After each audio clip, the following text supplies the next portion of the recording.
The next challenge I faced was about external data. As you all know, if you work with external data provided by websites, this data is in a kind of raw format if they are not provided by web services in clean XML, and you can get a SOAP connection to it. And since I work on mobile devices, I suffer restricted performance. And this means, since parsing is computational heavy, to clean that raw data I have to do parsing. I needed to apply some optimization techniques. I used some common known, like the static memory allocation, nested loop avoidance, and especially caching. Caching improves a lot performance of return times, performance of features, and I used it especially on the local services which update weather and traffic conditions, because they continuously ask for refreshing. You might ask why I didn't put that into a web service. Well, I didn't do that because I tested it, and the time it took to parse the data by the web service and to retrieve it from the service is greater than parsing itself by the device, because of the amount of data. The data which has to be parsed is that big that it took more to retrieve it from external than to parse it by the device itself. And once the optimization techniques have been applied, the response times are very short, so it's okay also to parse it with the device. Now that you have seen how stuff has been planned, how stuff has been realized, let's go on with the features. I first implemented a detailed resort overview, on which you can see on the picture on the left bottom corner. The user faces a list of resorts with on the right side an immediate feedback with an icon of the current weather situation. On the left side he has a checkbox on which he can decide to add or to remove a resort from its favorites. If a resort is added to the favorites, then the user gets informed about weather and traffic conditions through the entire application with a warning message. User can apply filters, search by name, search by number of lifts, number of cross-country tracks, so it's a very complete tool to search through resorts. For those users not having a professional GPS, I provided a small GPS navigation tool which shows the track to cover and the current position. But the major feature of my software, and the one I wanted to emphasize on, is the one about risk factor calculation. I've provided two different kinds of risk factor calculations, one in preview and one at runtime. The one in preview works with, you can see it on the next dot, with drawn or downloaded slopes. A user can create a slope by drawing it on a map and then calculate with its appropriate window the risk factor for skiing or snowboarding on that particular slope. But the innovative stuff is to calculate it at runtime.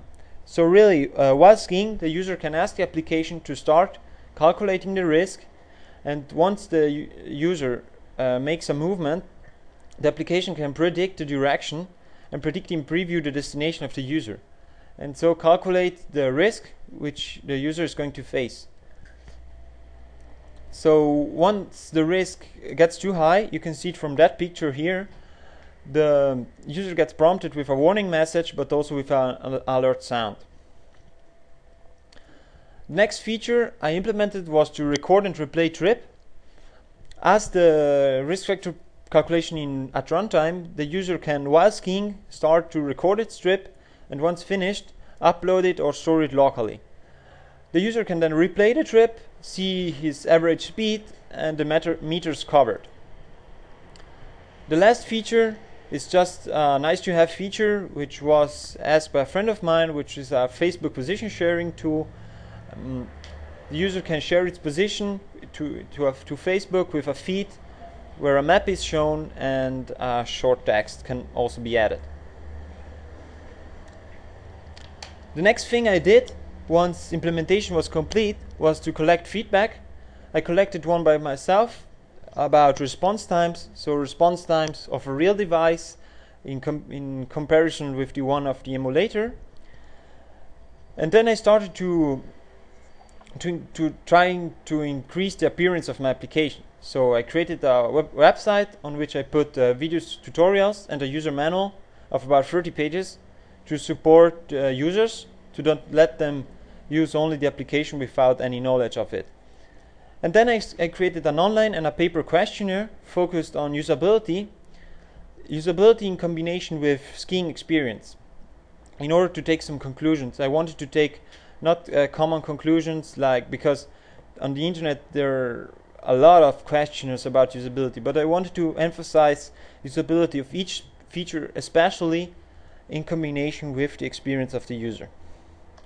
And the conclusions I took is that users like the application. While writing the thesis, I let the questionnaire be answered by 5 people. By now they increased up to 8, but until now no bugs appeared, no issues appeared. Makes me really proud about it. And as I wanted, I recognized also the relation between answers and skiing experience. Expert users tend to, don't have difficulties using the application, while not experts tend. So it's probably because of the risk factor calculation. As I wasn't common to that technique, and so maybe some people might have some difficulties. There is also a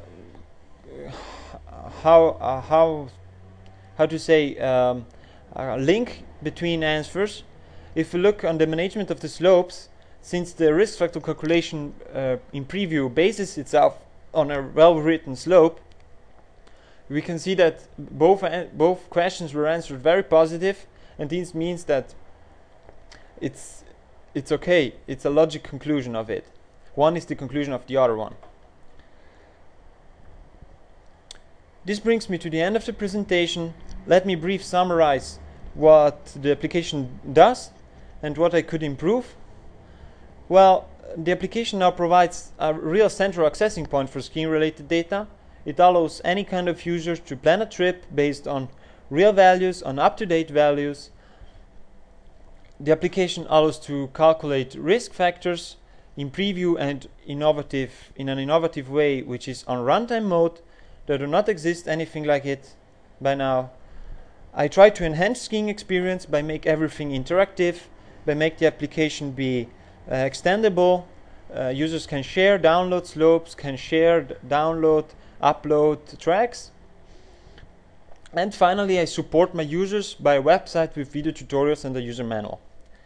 What I could improve? Well, there are 2 main things I could improve. As I said, I rely on different websites, but since now there exists any alternative, I have to rely on them, and the problem appears if the structure of the website changes or they go offline.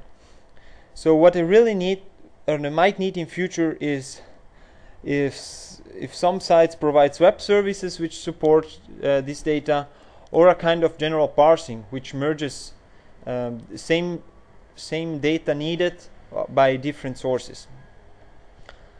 Another thing that I might improve is the remote user management. I didn't say that the devices uniquely identify a user by the ID and also by username. Since I have a small amount of users, I use Java serialization to manage users and to store data, but in future I might need a database integration.